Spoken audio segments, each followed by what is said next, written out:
साथियों, केंद्रीय वेतन आयोग का गठन हर बार आमतौर पर 10 साल में किया जाता है। वेतन आयोग केंद्र कर्मचारियों के मौजूदा वेतन ढांचे, भत्ते और अन्य लाभ का जांच करता है और मुद्रास्फीति जैसी कारकों को ध्यान में रखते हुए आवश्यक बदलाव की सिफारिश करता है। साथ वेतन आयोग का गठन पूर्व प्रधानमंत्री मनमोहन सिंह ने 28 मार्च 2014 को किया था। इसे नवंबर 19 2015 को अपनी रिपोर्ट प्रस्तुत की और 7वें सीपीसी की सिफारिशें 1 जनवरी 2016 से लागू किया गया। क्योंकि दोनों वेतन आयोग के बीच कम से कम 10 साल का अंतर था, इसलिए अगला वेतन आयोग 8वें केंद्रीय वेतन आयोग 1 जनवरी 2026 से लागू होना चाहिए। केंद्र ने 8वें केंद्रीय वेतन आयोग के गठन के बारे में कोई आधिकारिक अभी घोषणा नहीं की है, क्योंकि 2024 के लोकसभा चुनाव अब खत्म हो चुके हैं और मोदी 3.0 केंद्र में वापस आ चुका है। इसलिए 1 करोड़ से ज्यादा अधिक कर्मचारियों को अपनी सरकारी कर्मचारी 8वें वेतन आयोग पर आयोग के नवीनतम अपडेट का बेसब्री से इंतजार कर रहे हैं। मिश्रा ने दावा किया कि केंद्र ने पहले कहा था कि मुद्रास्फीति 4% से बढ़ाकर 7% के बीच है और यह औसतन 5.5% के आसपास होगा। पत्र के अनुसार कोविड के बाद की मुद्रास्फीति कोविड से पहले के स्तर से काफ़ी अधिक है।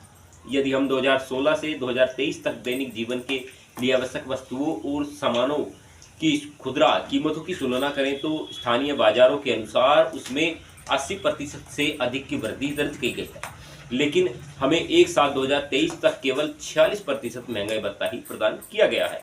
इसलिए वास्तविक मूल्य वृद्धि और कर्मचारियों और पेंशन भोगियों को दिए जाने वाले डीए के बीच काफ़ी अंतर है। साथियों, मिश्रा ने कहा कि केंद्र सरकार का राजस्व भी वर्ष 2015 से वर्ष 2023 तक दोगुना हो गया। बजट वक्तव्यों के अनुसार हम राजस्व संग्रह में काफ़ी वृद्धि देख सकते हैं।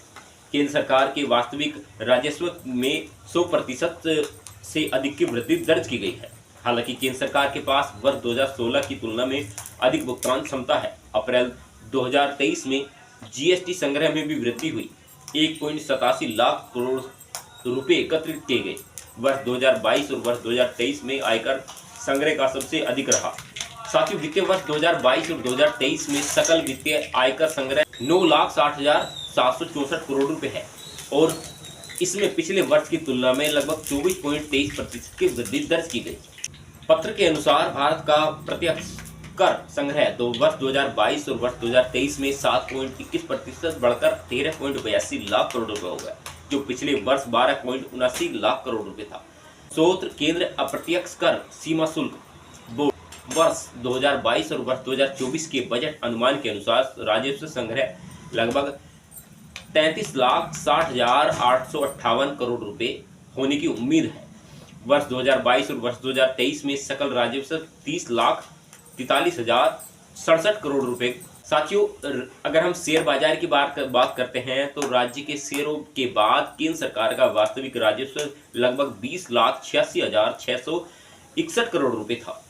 पिछले एक दशक में केंद्र सरकार के कर्मचारियों की संख्या में लगभग 10 लाख रिक्तियों के साथ कमी आई है। मौजूदा कर्मचारियों पर काम का दबाव बना हुआ है। इसके अलावा पिछले एक दशक में केंद्र सरकार के कर्मचारियों की संख्या तेजी से घटी है और लगभग 10 लाख पद खाली पड़े हैं। मिश्रा ने कहा कि मौजूदा कर्मचारियों का काम पर दबाव बना हुआ है। उन्होंने कहा कि वर्ष 2020 और वर्ष 2021 के लिए केंद्र सरकार के कर्मचारियों के लिए वेतन और भत्ते का वास्तविक व्यय कुल राजस्व व्यय का केवल 7.29% है। पेंशन भोगियों के संबंधित में पेंशन का वास्तविक व्यय कुल राजस्व व्यय पर लगभग 4% ही रह चुका है। साथियों, इसके अलावा मिश्रा ने कहा कि यह भी सिफारिश की जाती है कि मैट्रिक्स की 10 साल की लंबी अवधि का इंतजार बिना समय समय पर समीक्षा की जा सकती है। इस समीक्षा और संशोधन एक्यूरेट फॉर्मूले के आधार पर किया जा सकता है, जो आम आदमी की जरूरतों को पूरा करने के लिए वस्तुओं की कीमतों में बदलाव लाने को ध्यान में रखते हुए किया जाएगा, जिसकी शिमला स्थित श्रम ब्यूरो समय समय पर समीक्षा करता रहता है। यह सुझाव दिया जाता है कि इससे दूसरे वेतन आयोग का इंतजार किए बिना ही समय समय पर मैट्रिक्स के संशोधन का आधार बनाना जाना चाहिए। वहीं दूसरी तरफ पत्र में दावा किया गया कि सरकार ने अब तक तो उपरोक्त सिफारिशों को स्वीकार किया है और न ही 8वें केंद्रीय वेतन आयोग का गठन किया है। केंद्र सरकार ने कर्मचारियों और पेंशन भोगियों का डीए पहले ही 1/1/2024 से 50% कर चुका है। मुद्रास्फीति और मूल्य वृद्धि को देखते हुए डीए तत्व 50% को पार कर गया। यहाँ यह उल्लेखनीय भी है कि उचित भी है कि 20 लाख से अधिक नागरिक केंद्र सरकार के कर्मचारी राष्ट्रीय पेंशन प्रणाली के तहत शामिल हैं और हर महीने उनके मूल वेतन और डीए का 10% एनपीएस में योगदान किया जाता है। इससे उनका टेक होम वेतन भी काफ़ी कम हो जाता है। सरकार ने अब तक एनपीएस को ख़त्म करने और 1/1/2004 को या उसके बाद भर्ती किए गए केंद्र कर्मचारियों के लिए सीसीएस पेंशन नियम 1972 अब वर्ष 2021 वर्तमान में है के तहत पेंशन वेतन की हमारी मांग की सहमति नहीं जताई। पत्र में अंत में कहा गया कि उपरोक्त सभी पहलुओं और आज की जीवन आवश्यकताओं को ध्यान में रखते हुए यह योग्य प्रतिभाशाली उम्मीदवारों को सरकारी सेवा में आकर्षित करने के लिए समय आ गया कि 8वें वेतन आयोग का गठन तुरंत किया जाए तथा केंद्र कर्मचारियों के वेतन भत्ते और पेंशन और अन्य भत्तों को लाभ को आपस में चर्चाएं और समझौते के माध्यम से संशोधित किया जाना चाहिए। साथियों, केंद्र सरकार के करोड़ों से ज़्यादा कर्मचारी हैं जिनके लिए 8वें वेतन आयोग की जांच मांग और अब तेज और अधिक हो गई और इसलिए उम्मीद की जा रही है कि साल 2026 में 8वें वेतन आयोग का गठन हो सकता है। वेतन आयोग में कर्मचारियों की बेसिक सैलरी में 25 से 35% का इजाफा होना अनुमानित है और अगर ऐसा होता है तो न्यूनतम बेसिक सैलरी 3.68 किए जाने की उम्मीद है। वेतन आयोग सरकार की ओर से नियुक्त एक निकाय है। यह मुद्रास्फीति जैसी बाहरी कारकों पर विचार करता है। साथियों, हर 10 साल में यह आयोग बैठक करता है। 28 फरवरी 2014 को तत्कालीन प्रधानमंत्री मनमोहन सिंह ने 7वें वेतन आयोग का गठन किया। यह आयोग 19 नवंबर 2015 को अपनी रिपोर्ट सौंपकर और उसकी सिफारिश से 1 जनवरी 2016 से लागू किया गया। अब तक गठित होगा और 8वें वेतन आयोग भी एक सवाल है। इसका भी उत्तर आप जानिए। वेतन आयोग का गठन हमारे देश में 10 साल के अंतराल पर ही क्यों होता है? हालांकि अभी तक केंद्र की ओर से कोई आधिकारिक घोषणा भी नहीं हुई इसको लेकर।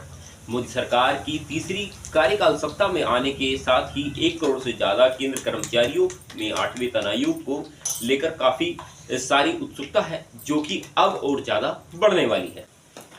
साथियों, 8वें वेतन आयोग ने इस पर फैसला दिया है कि आने वाले समय में 8वें वेतन आयोग का वृद्धि होने वाली है। इसको लेकर कैबिनेट में पिछले दिनों ही जोर शोर से इस पर चर्चाएं हुई और उनमें बैठक में यह अहम मुद्दा बनाया गया।